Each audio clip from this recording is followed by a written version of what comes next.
Welcome, Supers, back to another Shark Tank Tales interview. This time we have an entrepreneur that was on Shark Tank season 12 episode. I should have wrote it down. 17, I think it was. Yeah, 17. With Totes Babies. Everyone, I need super claps wherever you're at right now. Sitting on the bus, sitting on the train, watching on the toilet. Start clapping. Gives me some super claps for Super Lindsey Fleischhauer. Woo! Welcome, Lindsey. Hi, thanks for having me. You are so welcome. I'm so glad we were able to make this happen. Yes, for sure. So, let's start out. Tell everybody what Totes Babies is. Okay, so Totes Babies is a car seat carrier. So when you're shopping with a baby, no matter where you're at, Target, Walmart, the grocery store, when you're trying to fit your groceries into a shopping cart with a car seat in the shopping cart with your baby, there's no room for the groceries. That's kind of how I thought of the idea, and then went to my dad. So my dad and I are co-founders. He's not here today, but I'm here representing both of us. So pretty much, I have one right here. Weird. So when you're shopping with your baby, you put the Totes Babies car seat carrier on the shopping cart. It has super strong arm grips, and it extends to different widths of shopping carts, and different, all different shopping carts. And then you can fit all of your groceries in. So it fits all from, huge Costco carts down to small CVS, Walgreens carts.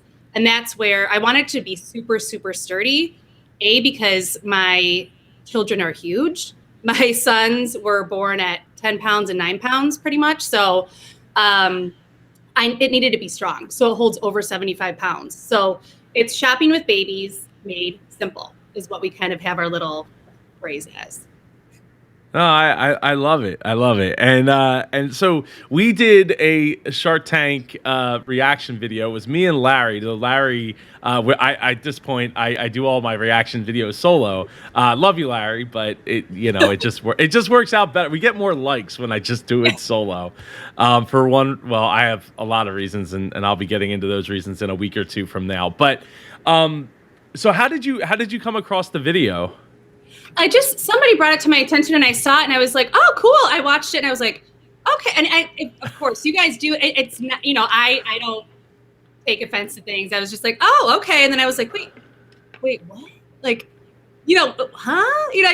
A few things were like, but then I totally get it. It was just one of those things where I'm like, wait, they're saying, wait, she's ugly, or that she, and I'm like, what? Oh gosh, no. It's one of those things where it's like, I was like, where did this come from? But I've seen a few of them since then too, and I'm like, it's pretty cool to see the perspective from people watching it too. You know what I mean? And so it's cool that there's people that are so into Shark Tank, into seeing entrepreneurs do what they're doing, and I think it's great. There were just certain parts where I was like, huh? Because you go to that point to get all the way to Shark Tank, and when you watch yourself by yourself, you're already like, oh my gosh, and then yeah, and it's like, but it's all good.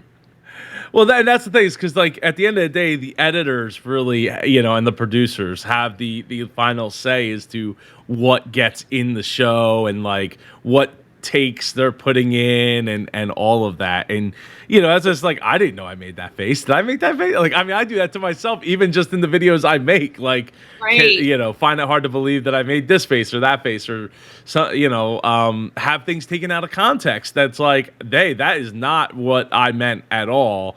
But but upon thinking about it, like, I could see where somebody might take that out of context, because especially with something like YouTube and I'd say even TV, like, people aren't necessarily watching the whole video. They're skipping around, or right. They're tuning in and out with their, with their phone. Like, they're listening and then they're not, and then they're listening and things of that nature. So it definitely is a different, it's definitely different once you get into that world of like filming and recording yourself and things of that nature. Oh, totally. And even, I'm just grateful that when we were actually on Shark Tank, that it went as well as it did. And I'm super happy with how they edited it. So I'm like, that's all good. You know what I mean? With I'm like, whew, because, as you know, there's so much that leads up to it, and then to actually see it and see that it was edited well is probably pretty rare sometimes, so we were happy with it.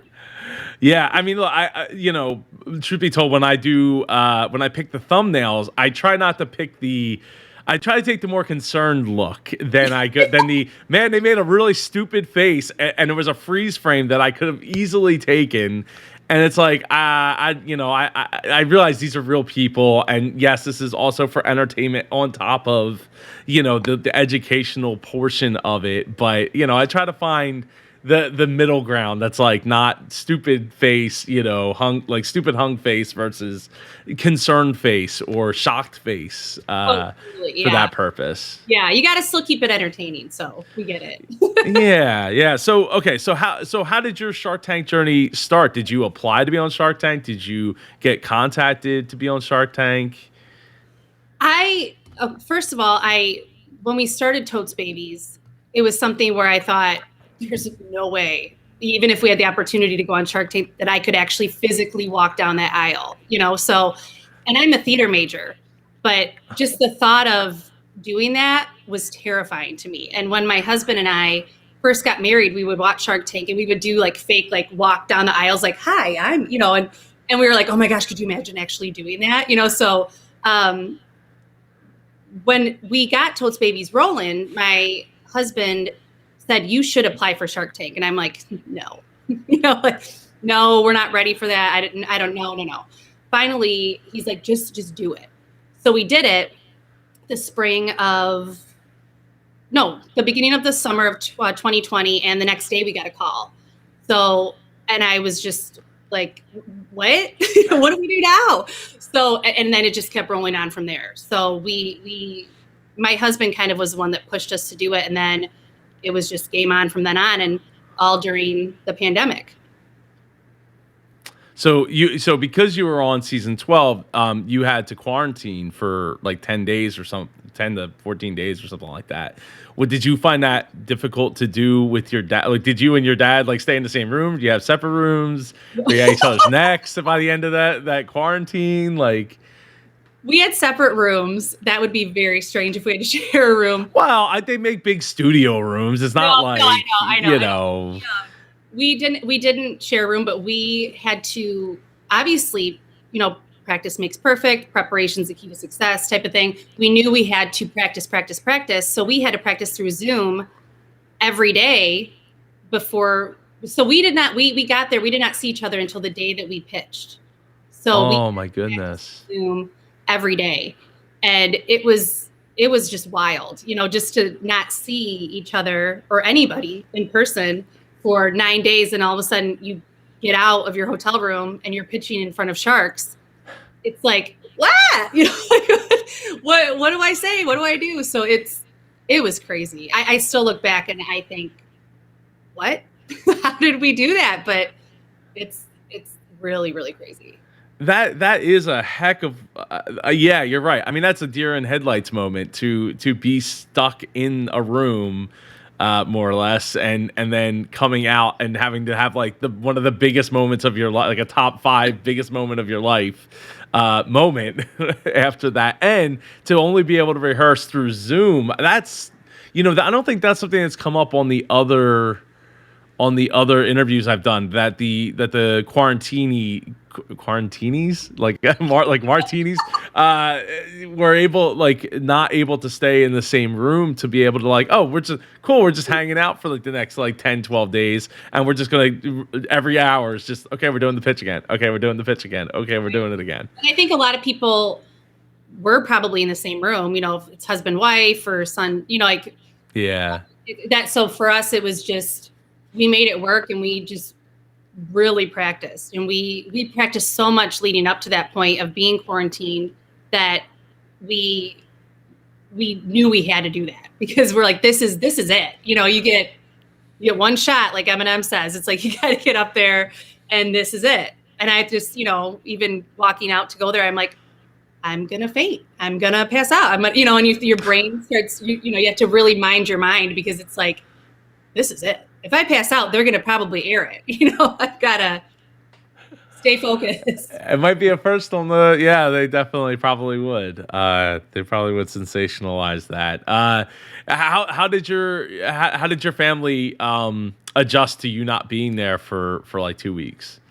My husband was amazing. He took over. We only found out a couple days before leaving, so we really had to get things together quick. I have a 4-year-old and a 2-year-old at the time, a 1-year-old and a 3-year-old. So we had to make it happen. My sister helped. My husband did, took over. And also, I do all the orders for our web and for Bye Bye Baby, Bed Bath & Beyond, Walmart. So my husband had to take over with that too. So he kind of became me for the time that I was gone. So when I came home, it's like, you're home.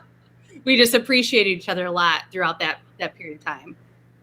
Oh, I love it. And so you mentioned that you only had a few days knowing. Now, were you practicing your pitch prior to that, like just in case you got the call to like, okay, we're going?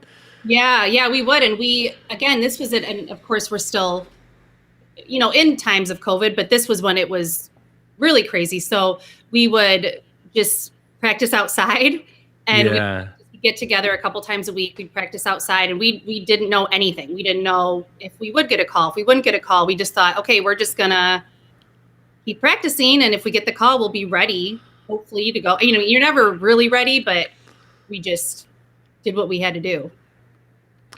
As entrepreneurs do, right? We when the chips are down, we have to swing the bat, and to get that, to be able to do the preparedness, to be able to go into it, is I think critical for anybody to remember, like that we have to always stay prepared for the things that we may or may not actually happen, because we never know who's watching or listening or paying attention when we're not. I mean, so many of the Shark Tank entrepreneurs that I've had on so far, they were actually chosen by Shark Tank and to pick to come to the show. And it's just like you just never know who's watching, who's paying attention, and when you need to be ready for that ultimate pitch. Right. So let's fast forward. So you're walking down. You're afraid you're going to pass out. You get down there. You do the long pause of just standing there with them staring at you. What was going through your mind like while you're standing there waiting for to get the okay to start? Probably, why am I wearing heels? But I look back, I'm like, I really stood in those heels for a lot, like the whole morning. I think adrenaline kind of kicks in and you think, this is what we've worked so hard for. Let's do it, and then you're in there for so long, but it's so fast at the same time. And I think once we saw good things happening is when I was kind of like, because we know what we love our product. We know customers love our product, but we don't know what these amazing sharks in front of us are going to say. Are they going to just be terrible to us, or are they going to be amazing? And we were lucky that they were all amazing. I mean, we literally took everything they all said and we've really worked that into our business and what we're doing. And that is completely priceless. So priceless. But standing there, it was just like, I tried not to look at my dad because I was just like, and then of course you start talking and I'm already super loud and I was overly loud and overly, and it's like, it is what it is. It is. I mean, was the weight of the cameras, did that make it heavier for you? Like, I mean, as a like a theater major, I mean, I don't know if that would make a difference at that point because of the gravity of the potential for the future with the sharks and the potential, the what the future holds after you walk out of that room. Do you feel like the cameras made a difference at all as far as like adding maybe weight or stress to the situation? Because you said that you didn't even want to like look at your dad because like everything you do is going to be picked up on the camera and then they can be manipulated later to look like however the heck they want it to look. Right. And, I barely remember even seeing cameras just because I was just kind of focused on looking at all of the sharks and seeing kind of what they were doing and how I wanted to make sure I looked at all of them just to really have like a connection almost with them to know like, wow, like just for me to even realize like, wow, we're really here, And so I tried to be in the moment, but it's kind of an outer body experience being there. So, and I was a theater major, but that was a long time ago. So and I didn't really do much with it after. That was just my degree. So I didn't bring any of that really to the camera. I just was trying to try to flub my words the whole time. So it was crazy, exciting, and just a once in a lifetime opportunity. So it was great. So things start to go, or well, actually, before that, things started to go your way on the show. Did you have a shark in mind that you wanted to work with? Honestly, we never really talked much about it. I did write down on my notepad the night before, though, we will get a deal with Lori. And so the fact that she was one of the people that made an offer, it was like, oh, okay. And it just, all of them are incredible. And so it was one of those things where I did write down Lori, which is crazy that things transpired, but all of them bring so much to the table. So it's, any of them would be amazing to work with. So.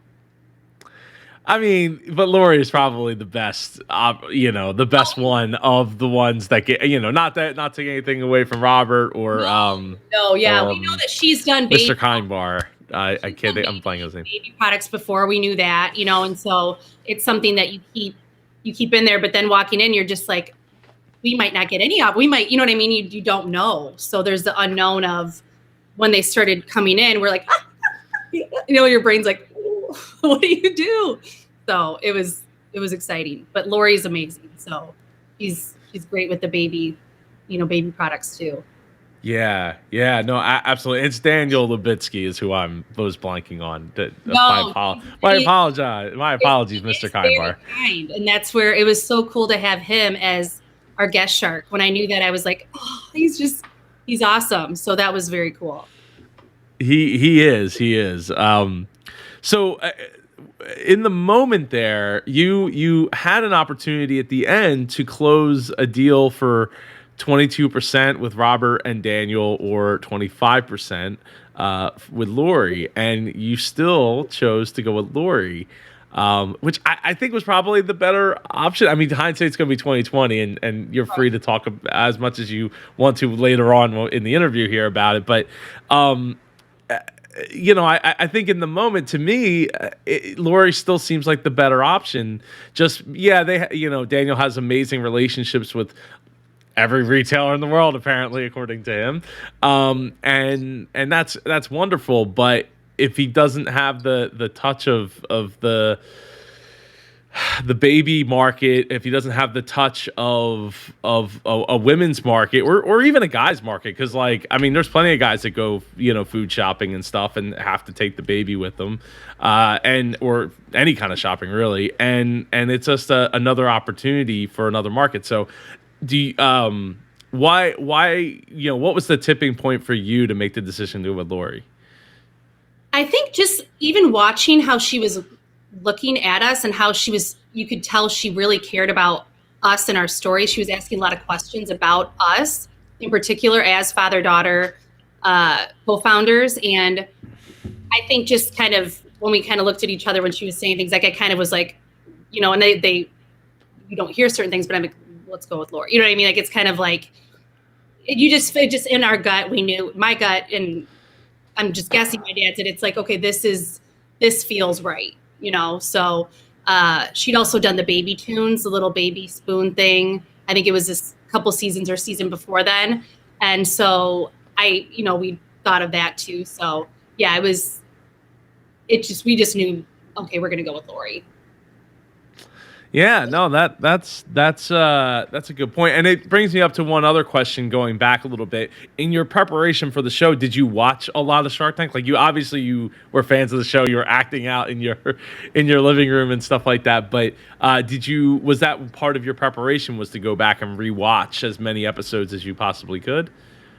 My husband and I would watch some, just, like on Friday nights when they would pop up and stuff. And then when we were the days before leading up to pitching. It's on CNBC all the time. So literally, I feel like every time I turned on the TV, it was on. And so I would just watch a ton of them. And then it's almost, I get back to Illinois where I live after pitching, and I'm like, I can't watch another episode for a while, because I did watch a lot of them, and I also read their books. So that was also something, just in general, reading those books and taking the time. Again, I have, at the time I had a 1 and 3-year-old at home. I don't really have time to sit and read a book many days. So ding for that. For me to sit and read these books was also something that I won't take for granted, or, ever, because I actually learned so much from all those books that I read. Yeah, no, absolutely. I mean, I'm a very slow reader, so I don't read books. I read people. That's why I do lots of interviews with people, because it's easier for me to ask questions and learn and have a great conversation than for me to read, because I have to read every single word in the book like this, and it just makes me super slow at reading, to a fault. So, all right, so you get the deal with Lori, you walk out, and what's next, right, for you and your dad? Like, you get back on the plane and you come home, and what's your first step? Like, what's the first steps you took? Right. And I think it was still like looking back and being like, oh my gosh, we were lucky if we'd have gotten one offer. We had 3 offers, so that was one thing where it was like, wow, this is really incredible that they all said they saw it right away. They saw how simple the product was. They saw that this is something that is beneficial. And that was just huge for us. So like I said before, we took everything they said and implemented it kind of right away with our business. So coming back, and first, there's, like, you've talked to other sharks, you've talked to other entrepreneurs about the wait period if you don't know when you're going to air. So, we film end of summer. We didn't air until March. So there's that whole anxiety, I guess you should say, of not knowing if you're going to air or not. Yes, we had 3 offers. I don't know, maybe we don't make the cut. You just don't know. So in the meantime, it's hard not to sit there and think, what if, wow, we went through all this. We can't talk about it. We can't share it with people, but we went through this amazing, incredible experience, and then the whole year goes by and you still don't know. Then we're in 2021 and we find out we're going to air, but we just started going with it. We just started implementing, reaching out to grocery stores like Mark was talking about, and Daniel, and working with trying to get reps on. And we just went moving with it. We also have been working on other products, so we got to work with those. And when we were getting ready to air, we actually launched a couple products while we were in Vegas shooting. So we had an iPhone holder and a tablet holder that launched while we were there. So we just went to work. We were like, okay, we can't do anything about this. Let's just keep moving forward, and my kids, they still need me to be the mom, and it just was back to the grind. Yeah, I mean, did you find yourself stocking up in preparation for being on the show, or did you hold off, like, not wanting to, say, overextend yourself or your finances to be able, to in the meantime? Well, we did order. It was actually good. We ordered new inventory, and we did not get that inventory in just because our manufacturer is overseas. It did not come in until the week before we aired. So we wow, like 20 units or less. So every day we're like, where is it? Where is it? And it literally came the week before we aired. So we were in good shape for that. But it's just the way things work sometimes. It's like, why? So it worked out. Yeah, it keeps life interesting, right? It really, really does. It really does. Oh, I love it. It's so what so you've just, so since airing, how has things been going for Totes Babies?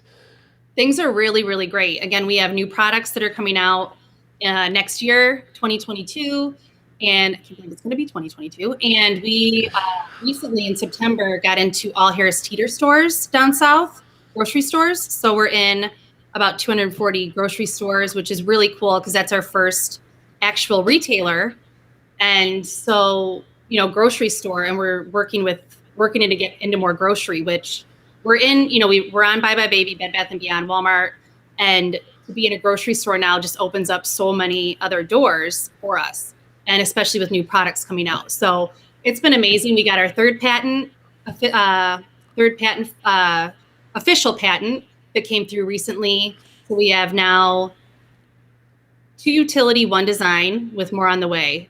So we're working on getting as many patents as possible, not just for the car seat carrier, but for more products coming up. So just keep on working. Have you had to go defend any of those patents since then? Since being, especially because I've heard other, products that have been on Shark Tank, like Right. as soon as they're on Shark Tank, it's like, oh well, guess what? we got the knockoffs coming on strong. Right. No, we have not yet. Nope. That's good. That's real good because Yeah. it's not a fun process to have to go through. Right. Right. How has working with Lori been for you? She's great. She's a great mentor along with Dan, and I think that just learning from what she's done as an entrepreneur, and again from what we learned from the other sharks, and putting that into our business has just been amazing. So it's just something to, just from learning from all of them, again from the books I read and from what I've read from her book and from her, and again her husband and what he's done. It's really cool. Ah, that's awesome. That's awesome. I'm glad to hear that it's a good partnership there.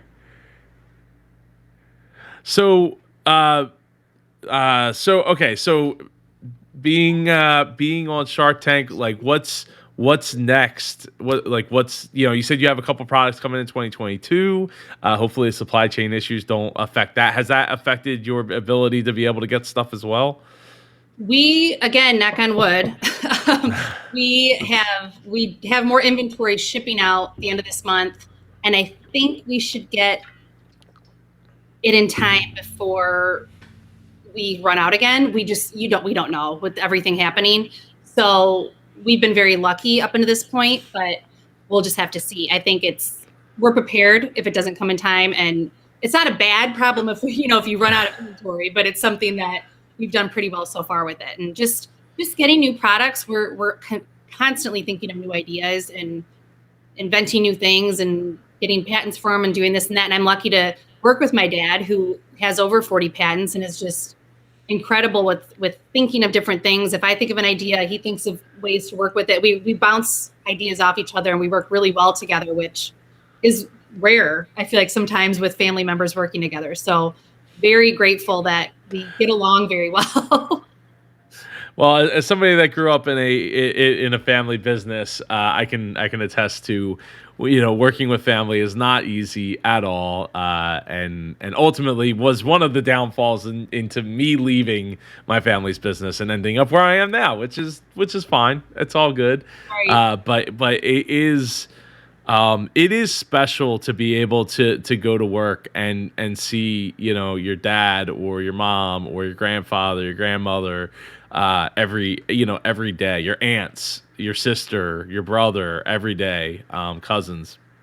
So even though it doesn't always go the way that you want it to go, and temper, depending on what nationality you might be, the tempers may flare an awful lot. In my case, they did. Being Italian and all, but it's there's something special to be able to spend our days with family members like that in that scenario.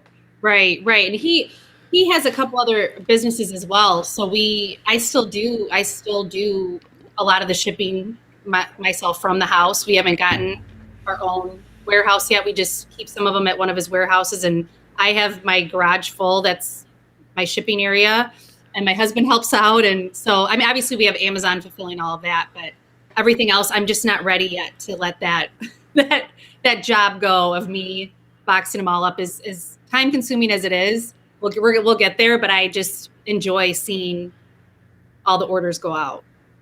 Yeah. No.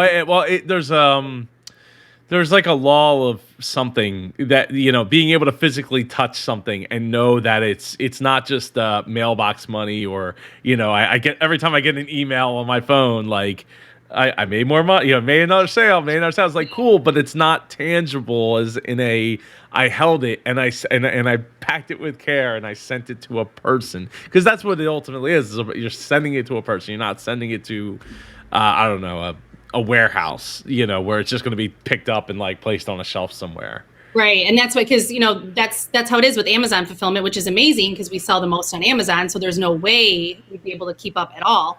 But for now, we're, keeping up. And it's something that I just remember being pregnant with my second son and selling like 2 when we first started. And I'm like, whoa, like, yeah, we sell 2. This is not, and boxing it up pregnant on the kitchen counter, and my husband taking it to FedEx for me, just like, I have pictures of just, that. And now it's like, whoa, like things just happen so fast, but it's like, you forget all of the little tiny moments that led up and the hard work that led up to where you are sometimes. And I think that a lot of people forget to sit back and celebrate those small wins. And we're so quick to celebrate the big wins, but what about the small wins? Like, oh my gosh, when we first got on Amazon, I'm like, yay, Dad, let's go to lunch, or then we got into Bye Bye Baby on our own and Bed Bath & Beyond. That was huge. And it was from literally me going on LinkedIn and finding buyers and then emailing them, literally cold calling people on LinkedIn through Bye Bye Baby, Bed Bath & Beyond. And then this person told this one, and it took forever. But I actually happened to I had my second son, and we found out that we were going to work with Bye Bye Baby when I was in the hospital. And I was emailing with the buyer and sent her a picture of my son. And she's like, wait, you're in the hospital? I was like, yeah, oh my gosh, we're so excited to work with you. And they're like, she's like, go to bed. Get a hold of me like in 2 weeks, but I was just so excited that this was our first, retailer that we were working with. So, that is, well, first of all, congratulations on all of that. And I think it is so important and to celebrate all of the wins, the small and, the big. And I think only an entrepreneur would understand that, yeah, you're going to take that call. Why? Because you have that person's attention now. 2 weeks later, that person's moved on to something else. They got other responsibilities. The world don't revolve around you and your product. It revolves, it might for a fraction of a second. And that fraction of a second is when you can get your foot in the door. And it also shows the dedication that you have to be remembered 2 weeks from now when you reach, or a week from now when you reach back out to make something happen and be memorable, right? And that, I think, stands head and shoulders above, like, oh yeah, I'm having a baby, so everything's just going to be put on hold because, I could be getting that email, and I was like, not when I was having the baby, but after when I was back in the room, and when I saw it, I was like, then I was like, no, I'm here. I have my email. Just send me the information over. It's like like you said, I'm not going to wait the 2 weeks to see some, they could forget about us. So I'm like, we'll get this happening. I'm going to be sitting around with my baby for a while. We can make this work.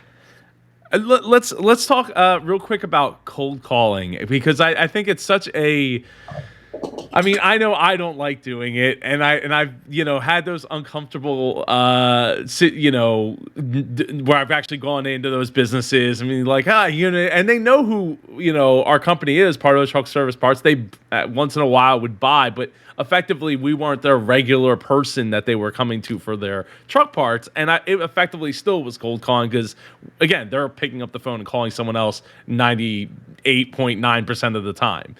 Right.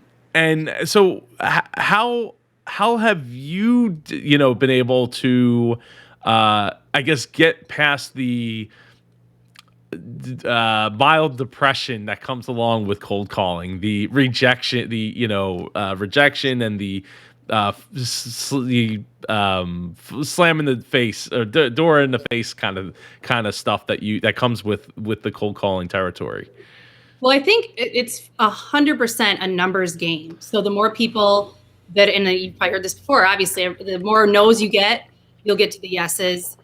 The more doors you knock on, the more you're going to get one out of 100 that say, all right, I'll listen to you. Even that, they're going to listen to me. I'm going to give, here's my spiel, have it ready, have your mission statement, whatever it is, your spiel ready for when people are ready to listen. And if you don't ask, you don't know. So I think that's something that a lot of people are afraid to just ask.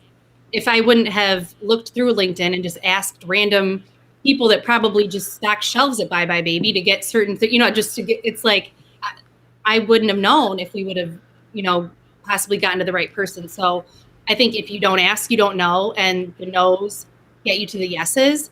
And I did sales for my dad used to have a retail store fixture company, and I did sales for him for some time. And that part always gooned me out too, because I'm like, it's always the fear of rejection, but it's like, okay, you think about it.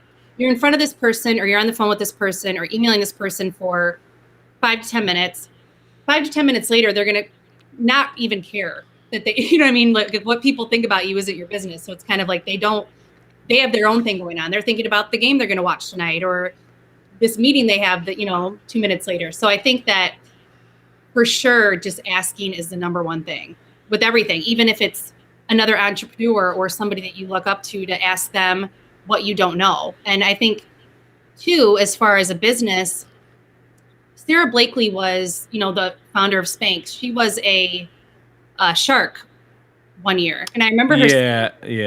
At least 1 year. Shark. Yeah. I remember her saying once when we had started. It was when we had started Totes Babies, and she said, if you don't know how to do something to hire up, if you have even a little bit of money to do it, so that doesn't have to do with cold calling, but it has that. I always thought of that because as far as Totes Babies, we didn't know how to do Amazon. So the first thing we did was, okay, can we find a little company to help us or a person to help us work on Amazon?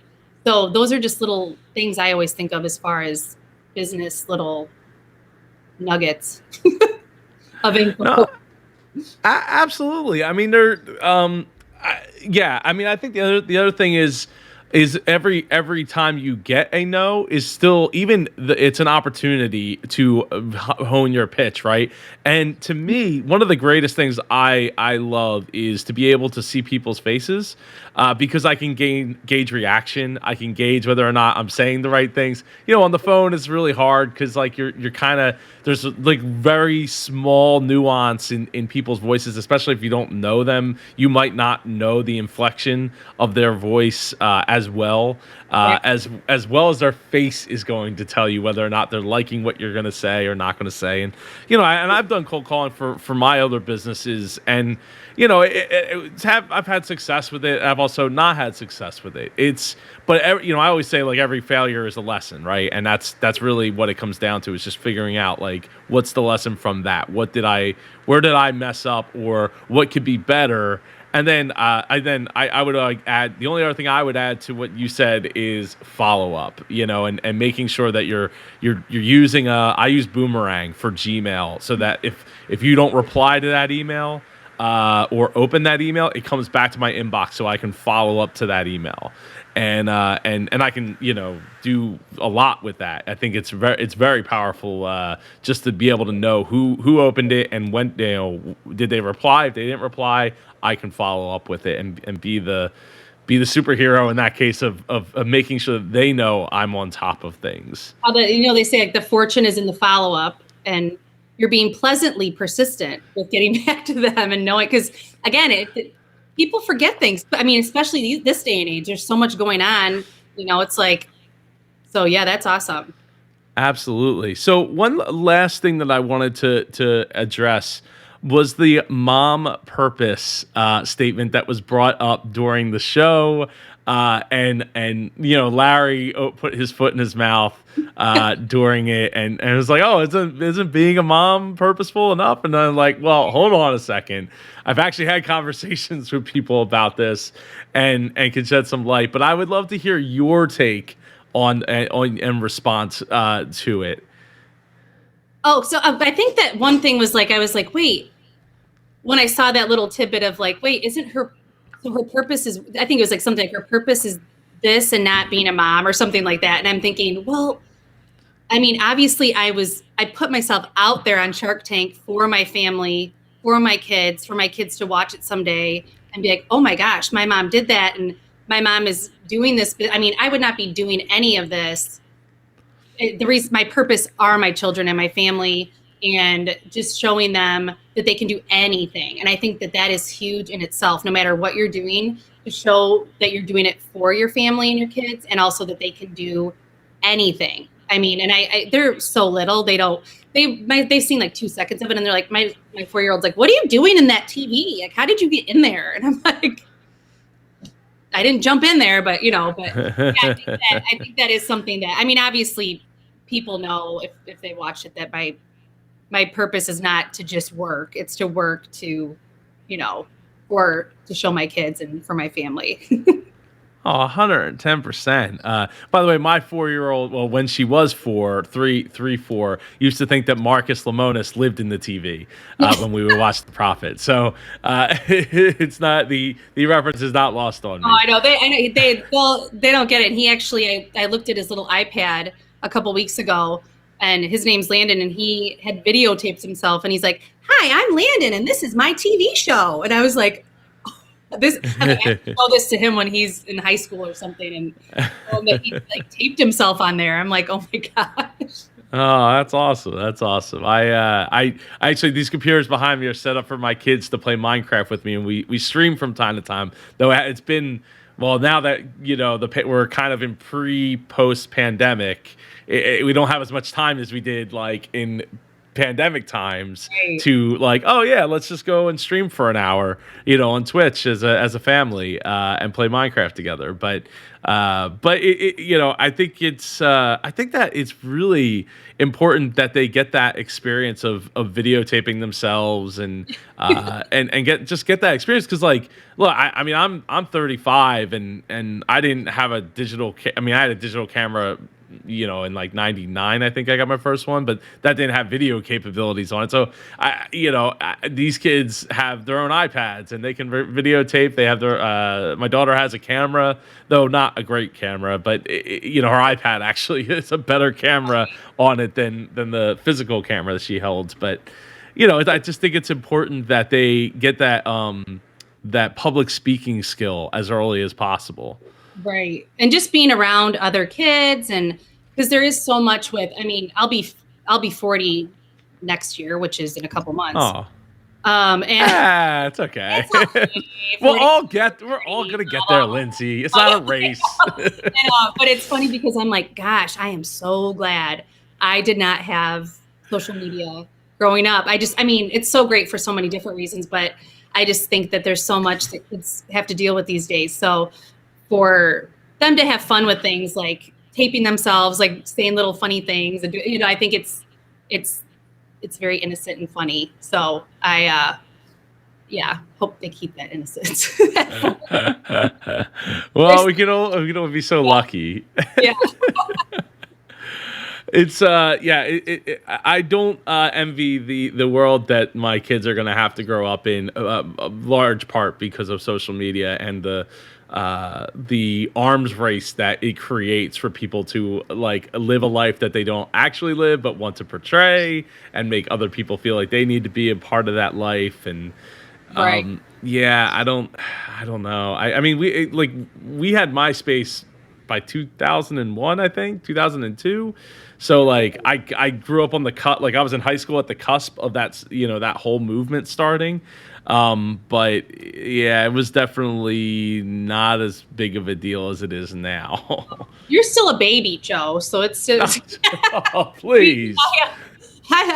You're a baby compared to me. No, but I just think there's a lot out there, but I think it's just for kids to know, and even for adults to know, that compare themselves to other people on social media, that everybody's just putting their best face out there. There's pictures I posted of my family looking perfect when it was just mass chaos 1 second before the camera snapped. So it's like, you can't believe what you see half the time at all, at least 99.9% of the time with it. Well, you just but teaching kids that is the hard part, right? And not biting into the hype of what other people purportedly have going on. So, for sure. Lindsey, Oh, well, thank you so much for being here. Is there any before we get to your last thoughts, how can people get themselves a Totes baby or get somebody else they know who's going to be having a baby? It's a very good Totes baby babies. shower gift. It's a very good baby shower gift. Amazon, Walmart.com, Bye Bye Baby, Bed Bath & Beyond, Harris Teeter stores, and grocery stores, and 2022, hopefully many, many more that you'll see. So awesome. And then totesbabies.com is the website. Wonderful. Well, I really appreciate you taking the time to be here, Lindsey. I'm so glad that we were able to make our schedules work. Is there any final thoughts you'd like to share before we wrap up here? I don't think so, but thank you for having me and me representing my dad as well. So, and Totes Babies. So we appreciate it. And thank you.